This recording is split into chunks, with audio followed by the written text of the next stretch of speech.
My name is Prisca Chakholoma, as already stipulated. I'm working for Center for Youth Empowerment and Civic Education as the Capacity Building and Training Coordinator in Malawi.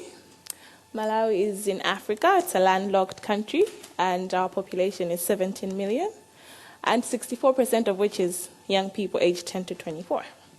So I'm going to present on some of the challenges that young people, which is a majority, usually meet in regards to accessing sexual reproductive health, in specific contraception.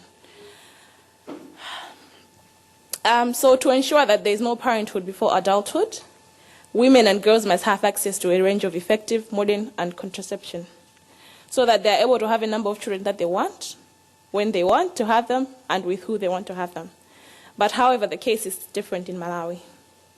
In Malawi, you'd find a child having another baby by the age of 15.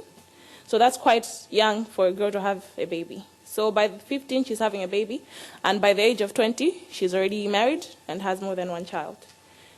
That's the typical situation for most Malawian girls and women living in rural areas. They are becoming parents before they are grown up.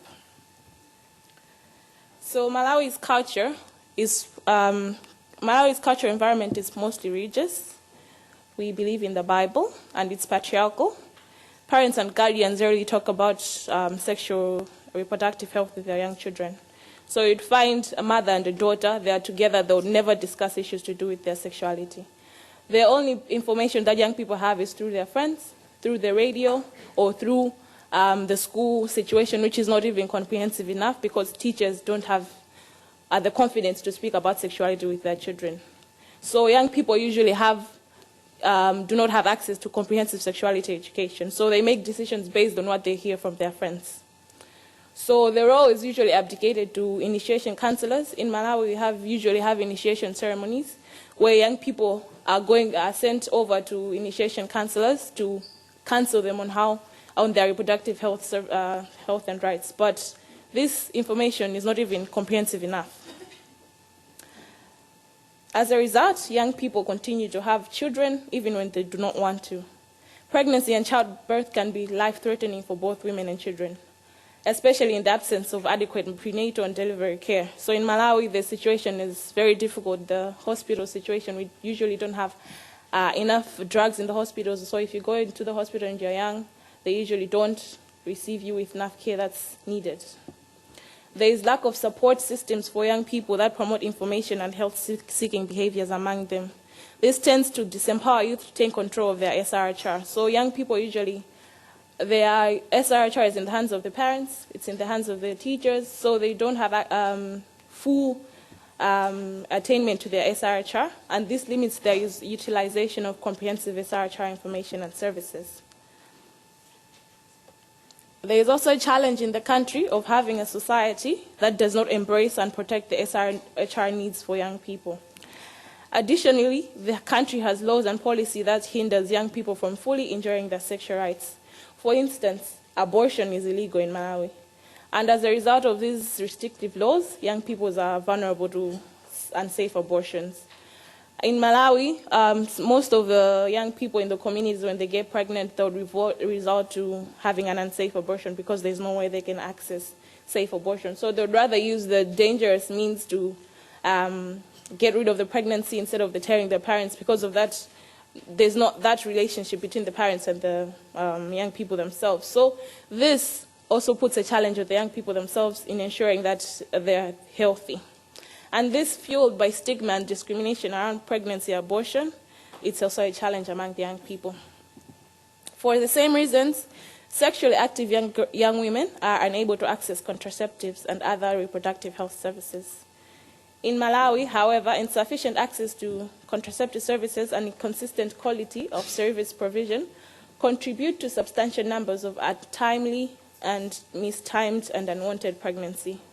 So many women are exposed to pregnancies that they do not want to have. Without access to adequate comprehensive care and safe abortion services, which endangers their lives, their health and economic well-being, and also that places a substantial burden on the society. So why do young people have such challenges in accessing services and information in the community? For starters, there's the distance to the health services, health service facilities. In Malawi, it's not typical to have a health center in a community. So there's going to be a long distance between where they're going to access the services and where they're living. So you have to travel a distance of about 17 kilometers. So these are people that are poor, so they don't have enough money to actually pay for transport.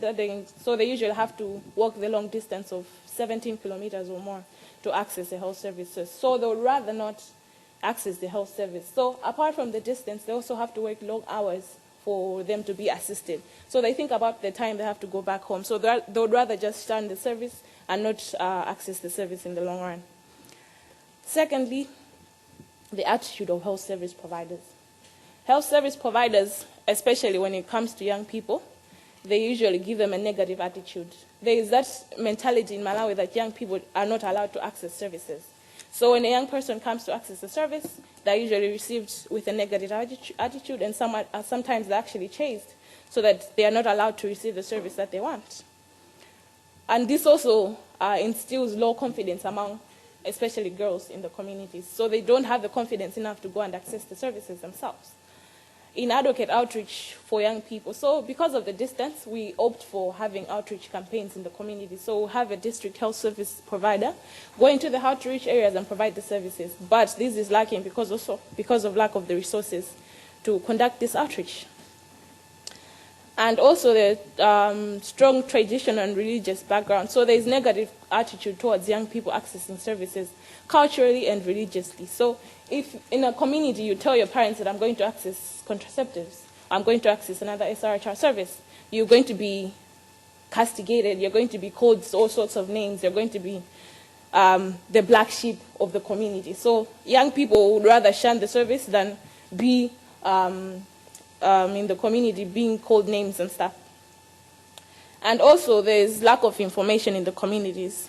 Apart from getting information from the schools and from their parents, which is even not comprehensive enough, young people don't have access to comprehensive SRHR information that will help them make safe and informed decisions. I can give you the statistics of why some of the challenges. So in Malawi, young people begin to have sex as early as 15, 12, 10, but this is not using any form of contraception, so this puts them at risk of having teenage pregnancies. The fertility rate among rural Malawian women is 4, which is quite high.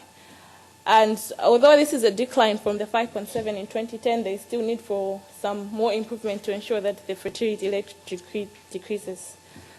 The average age for first birth in Malawi is at 19, which is also quite low. Someone has not matured enough to be able to take care of another child. There's also low uptake of modern contraception in Malawi. Only 43% of sexually active women aged 10 to 24 and 32% of those who are aged 15 to 19 use modern methods of contraception. So that's quite a low number. So what about those others that are not using contraception? Okay. So why are we promoting contraception in Malawi? Because it's going to save lives. It promotes the health and well-being of women and their families, and in part by reducing maternal and infant mortality rates. And also, contraception promotes women empowerment by enabling greater school, workforce, and political participation. So what are we doing so far to ensure that young people have access to information and services in regards to SRHR? So we're strengthening the capacity of SRHR leaders from youth clubs. So in every community that we're working with, we're establishing youth clubs where young people can actually be sharing information in regards to SRHR.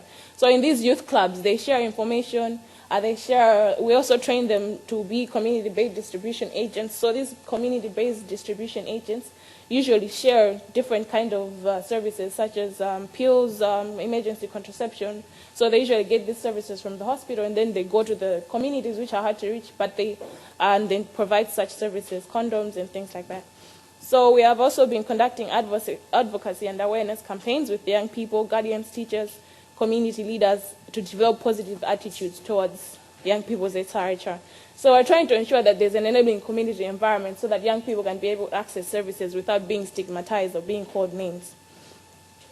And conducting outreach campaigns with district health staff, capacity building of different players to ensure that they can be able to deliver SRHR information to young people.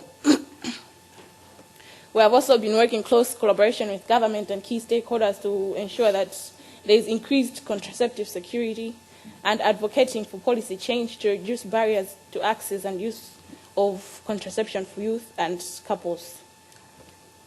So no society can afford the lost opportunity, waste of talent, or personal exploitation that teenage pregnancy and child marriage causes. So I personally choose contraception. So it is my choice, it is my right to choose contraception. Thank you.